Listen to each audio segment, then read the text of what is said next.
आज दिल्ली के मुख्यमंत्री अरविंद केजरीवाल ने दिल्ली की हवा को साफ करने के लिए ऑड इवन कार सिस्टम लागू कैसे होगा इसका खाका पेश किया। 15 दिन के ट्रायल के बाद इसे आगे बढ़ाना है या रोकना है, ये फैसला लिया जाएगा। लेकिन आपका चैनल एबीपी न्यूज आपको दुनिया भर के कई शहरों में साफ हवा के लिए लागू किए गए कायदे कानून की पड़ताल दिखा रहा है। और इसी कड़ी में आइए आज आपको लिए चलते हैं स्वीडन। साफ हवा के लिए दुनिया से क्या सीखे दिल्ली। इस पड़ताल में हमने अब तक 4 शहरों में वायु प्रदूषण को रोकने की कोशिशों और उनके नतीजों को जानने की कोशिश की है। हमारी पड़ताल में शामिल मेक्सिको सिटी पास हुई, कोलंबिया की राजधानी बोगोटा की कोशिशें नाकाम साबित हुई, जर्मनी की राजधानी बर्लिन और ब्रिटेन की राजधानी लंदन ने काफी हद तक कामयाबी पाई है। आज पड़ताल यूरोपीय देश स्वीडन की राजधानी स्टॉकहोम की।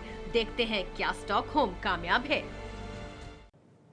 तो दुनिया के इन बड़े शहरों का हाल हमने आपको दिखाया। साफ हवा के लिए दुनिया से क्या सीखे दिल्ली। आपका चैनल एबीपी न्यूज आज पड़ताल के लिए पहुंचा है यूरोपीय देश स्वीडन की राजधानी स्टॉकहोम।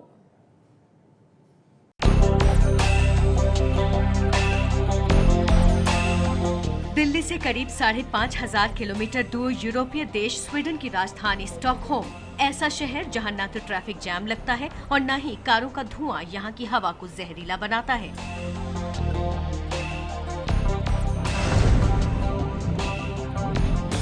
स्टॉकहोम की हवा में 70 और 80 के दशक में औद्योगिकीकरण के बाद धुआं और प्रदूषण महसूस किया गया, लेकिन स्तर बेहद कम था। इसके बावजूद स्टॉकहोम ने प्रदूषण रोकने के उपायों पर बेहद गंभीरता से काम किया।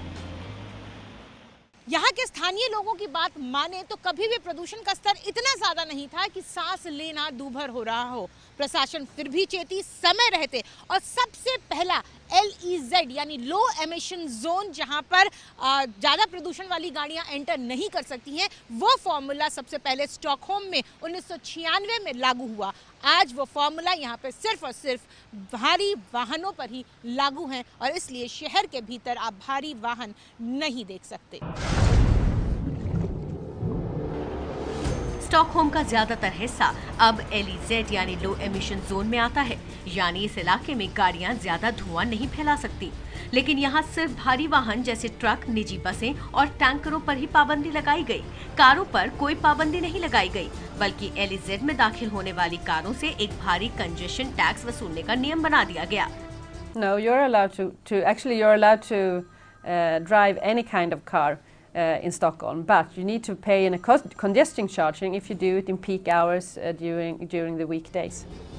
स्टॉकहोम में आने वाली हर कार पर एक बार एंट्री पर 20 स्वीडिश क्रोन का कंजेशन टैक्स लिया जाता है, यानी करीब 150 रुपए। पूरे दिन के लिए 60 स्वीडिश क्रोन का कंजेशन टैक्स दिया जाता है, यानी करीब 450 रुपए। लेकिन अब 1 जनवरी 2016 से कंजेशन टैक्स को 2 गुना किया जा रहा है। कारों की पार्किंग को भी मुश्किल और महंगा बना दिया गया। असर साफ दिखता है। 74 साल के अशोक मल्होत्रा, जो पिछले 56 साल से यहाँ रह रहे हैं, एबीपी न्यूज से मुलाकात के लिए कार होने के बावजूद स्टॉकहोम के पब्लिक ट्रांसपोर्ट यानी अंडरग्राउंड सबवे से ही आए। लेकिन आप आए कैसे? मैं अंडरग्राउंड से। क्यों? मेट्रो से। क्यों? क्योंकि यहाँ बहुत मुश्किल है पार्किंग की, और पार्किंग तो हो गई, अगर आप लेट हो जाए पेमेंट करने में तो आपको बड़े ज़बरदस्त फाइन देने पड़ते हैं। कितने तक? यहाँ क्या आप लगा लीजिए 1000 Swedish kronor, which will be about 7-8 हज़ार। पार्किंग लेट हो जाए तो? या अगर आप ना मिल जाती है क्या पार्किंग? पार्किंग मिल जाती है, मगर you have to look for it. यहाँ पर बसें सबसे ज़्यादा चलती हैं और आप देख सकते हैं कि किस तरह से कौन सी बस कितने बजे आएगी, सब कुछ GPS पर सामने आपको देखने को मिल जाएगा। कितने देर में आने वाली है, कौन सी बस आ चुकी है, ये सब कुछ आप बस स्टैंड पर लगे स्क्रीन से देख सकते हैं। स्टॉकहोम की सड़कों पर कारें कम और बसें ज्यादा दिखाई देती हैं। भारी कंजेशन टैक्स का असर ये भी है कि यहाँ साइकिल चलाने वालों की तादाद भी इतनी तेजी से बढ़ी है कि कुल ट्रैफिक का 8% साइकिल ही होती है। यहाँ तक कि यहाँ के मंत्री भी साइकिल ही इस्तेमाल करते हैं। I'm not driving car myself. I'm biking to my work, so I don't know actually because I don't pay this congestion charge.